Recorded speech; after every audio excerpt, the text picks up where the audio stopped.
Hey guys, Pineapple here, and in this video, we're going to be talking about One for All and All for One. I like to start the month off with tons of uploads, and the summer's almost here, so let's start this month off with a big one. Could the secret to Deku's power be even darker than we think? This video features spoilers for the My Hero manga, so please click off if you haven't read up until the Students vs. Students training arc, and follow me on Twitter at VocalPineapple, or click the bell icon after you subscribe to get non-annoying notifications for when I post, so you can get notified when my Season 4 videos start dropping so you don't have to get spoiled by manga videos. With that said, let's get to this bombshell of a video after that intro. Hit it!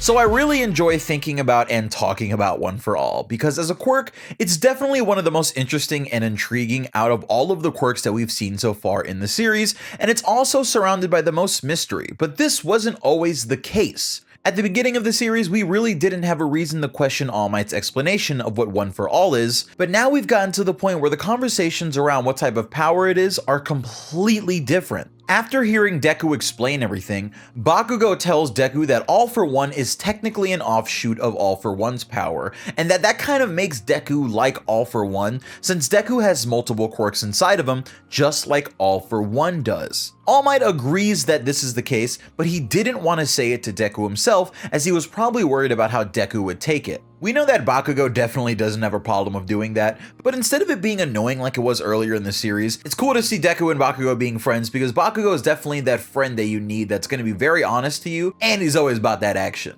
Deku thinks about this comparison, and he looks at his scarred hand. This hand has been through a lot, and that's part of what we'll talk about in this video, but notably, this is the hand that got injured in the Todoroki and Muscular fights, and it's also the one that recently used Black Whip. Deku stares at his hand, and he thinks, All for One's power.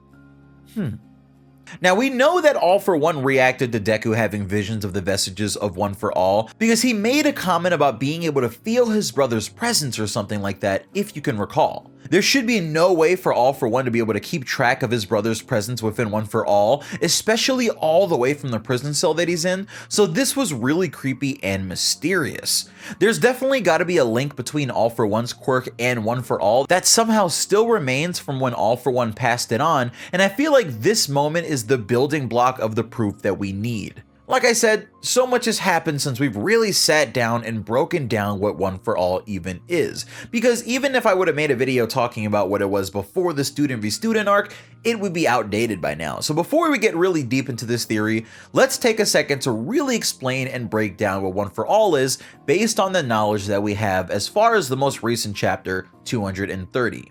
It's also important that I do this so that we can detail how Deku might potentially have even more power than he thinks he does, and how he might even already be planning something crazy. At the beginning of the series, when One for All is explained to us, we're told it's a quirk that can massively increase someone's strength and all of their abilities by an extreme amount. This quirk can be passed on by giving someone a strand of your hair or a fingernail or something and having them ingest it with your permission. The power of the quirk then fades out of your body over a certain period of time. During the sports festival, All Might says that if you give the quirk to someone like Todoroki, let's say, instead of making Todoroki only super buff and flashy like All Might, it would boost his quirk factor, making his fire and ice quirk even more amazing. So just like how a 10% Delaware smash is more powerful than a normal punch, imagine if Todoroki can do a 10% One for All ice blast. It would be just...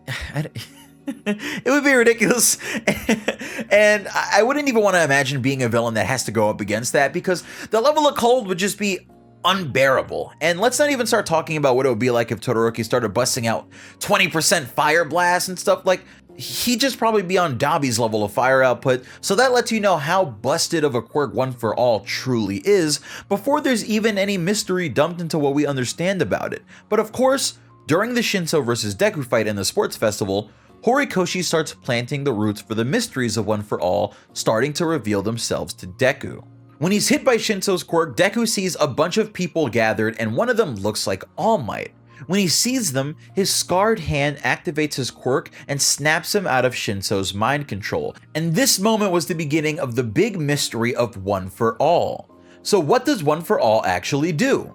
Well, it seems like One For All is a quirk that stockpiles power between the different users that have held it, and it either takes part of their soul and infuses it into the quirk, or it makes copies of the user's personalities. That's the main difference here from how we first understood the quirk. It's definitely a far more spiritual thing than what All Might explained it to be at the beginning of the series, but it can also be explained biologically if you're a stickler for keeping the quirks as sciencey as possible, because on a base level, it's pretty much just a bunch of gene replication and adaptation onto a new host. Nana Shimura saw it in the more spiritual way, it seems, because she at least understood that the various users can meet each other again in One For All, and that's what makes me think that the vestiges of the users inside of One For All are the actual users themselves and not just ghostly copies, because it almost seemed like Nana was looking forward to the prospect of being able to connect with all the different heroes of justice and even All Might, and I'm not sure if someone would be excited for something that a clone of them is going to experience. Now remember that the fragments of those users' quirks get tucked away into the flame that powers up One For All's user, but it's also been slowly powering up the small fragments of the previous user's quirks. So the big question that I've seen unanswered that's been asked by a lot of people is, why didn't All Might get to use different quirks? Why was he only limited to the bonuses that come from One For All's enhancing properties? Well, the reason is because the quirks have gathered enough energy from the various users,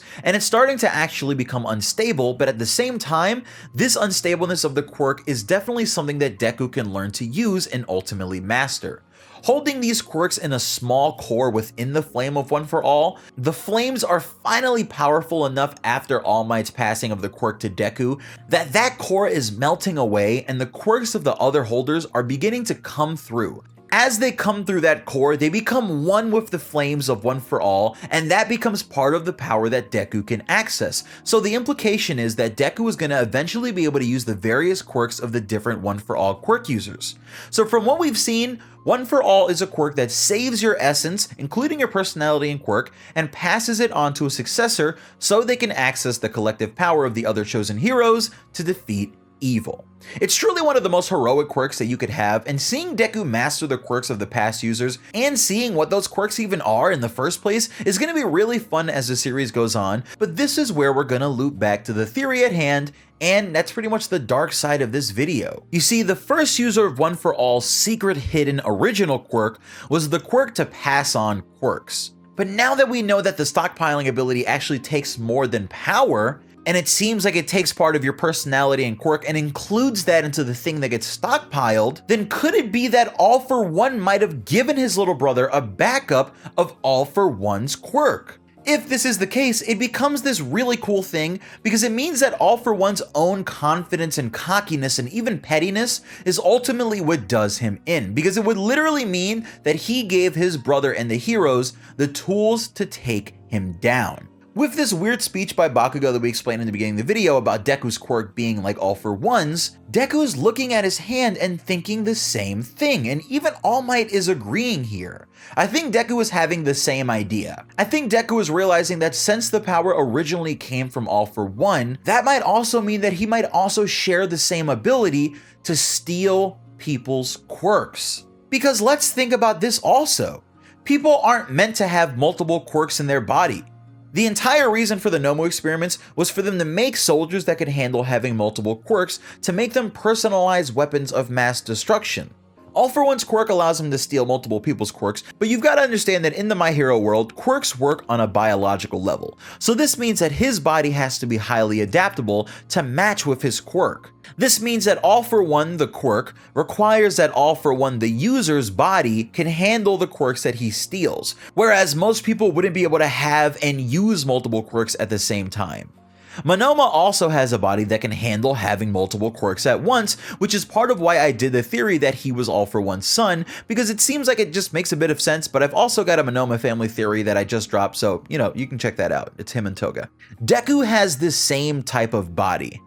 But where does that come from? Why does he have the ability to handle multiple quirks? Especially at the same time? It could be that this part of the quirk comes directly from All For One himself, and honestly, it would make even more sense if One For All is actually the combination of 3 quirks. The stockpiling quirk that takes your personality and your quirk, the inert quirk to pass those quirks on, and All For One's quirk, which allows you to handle having multiple quirks in your body and steal the quirks of others as well as give quirks to others. Now remember, I'm not saying that All For One just passed away as Quirk because we've seen him using it. I'm saying that just like how all of the other users of One For All who've had their quirks stored and locked away within the quirk, All For One's quirk and personality might also be part of that and included in there unbeknownst to even the other vestiges of One For All inside of Deku. This presents us with multiple interesting opportunities for the story. It could give us a plotline where the All For One within Deku somehow interferes with his quirk or even outright affects Deku's mental state. It gives us a way that maybe All For One could return if he's killed because he has a copy inside of Deku. It gives All For One a constant possible link to Deku that's growing along with the other personalities and power within Deku as he powers up. Because if Deku is powering up and unlocking more of One For All and that's causing this, and there's nothing that he can really do besides just kind of learn how to handle it and access it, then it makes sense that All For One is going to keep having reactions to Deku unlocking more power and talking to the vestiges. And that could also be the way that All For One even knows about his brother's spirit talking to Deku. That would have all of us on the edge of our seats trying to figure out what's going to happen next, and it has me really excited as we sort of wonder where the series is heading. On top of all of this, if this theory about All For One's quirk being hidden inside of One For All is the case, then the dark panel of Deku looking at his hand and saying All For One's power, has a double meaning. Because if All For One's quirk is hidden within One For All, then that means that Deku might actually have the power to steal and give quirks to others, and that dark shading on his hand and that panel could be foreshadowing the dark power that that hand could eventually call on, that Deku himself is even saying is All For One's power. He has to at least be thinking that in the far reaches of the back of his head, but knowing Deku, he'd probably want to think that he doesn't have access to such a dark and malicious power. Many people trash Deku for not training his body while he was growing up, because even though he has no quirk, he still wanted to be a hero, but he was scrawny anyway, so what was he planning on being able to do? I think this is dumb because instead of working on his body, Deku worked on his mind. Deku is the most knowledgeable character that we've seen in the series when it comes to quirks. He knows about the strengths and weaknesses of the quirks for pretty much the entire main cast, as well as all of the pro heroes, even ones who we haven't seen yet. He's able to make up plans and strategies on the battlefield depending on what quirks he has access to on his team and, what's going on in the given moment, and we've seen him do this multiple times now. So we've seen Deku quote-unquote using other people's quirks as a leader by commanding them, but could that be foreshadowing of Deku actually using other people's quirks with One For All? And does this give a little bit of credibility to the theory that the two mysterious One For All users inside of the dream world are future Bakugo and future Kirishima? Because if Deku can give quirks away, then what are the odds that he gives the quirk to either Kirishima or Bakugo in some intense moment in the future where only one of them can do what needs to be done? I could easily see one of those two also giving it to the other before it makes its way back to Deku and whatever strange scenario this would need. And honestly, I'm not big into this theory that those two shadowy figures are even users from the future, but I'm just throwing it in there for fairness for supporters of that theory because this does at the very least sort of support this. And again, that's the crazy thing about One For All, because it went from being this fairly well understood quirk, at least seemingly, to being this beacon of mystery. So what do you guys think? Will Deku one day realize that he can take and give quirks and become a hero with the permission of others that becomes an icon of society that can truly use quirks to bring people together by being the literal opposite of the biggest symbol of evil, All For One? Having Deku be the literal good antithesis for All For One would be amazing, but is it likely? A lot would have to change in the hero society to even make it acceptable for Deku to reveal what's happening with his quirk, but with what's going on with the League of Villains right now and All For One's likely escape from the prison drawing even closer, changes might be on the way, and with the rise of the villain saga of the story likely coming to a close soon, it'll likely be time to see what the students have in response to the villain's insane come-up. How do you think it's all going to shape out? And let me know what you're thinking about this theory. Will Deku eventually become the ultimate hero capable of uniting and utilizing everyone? Let me know in the comments, but I'm going to go for now. Peace.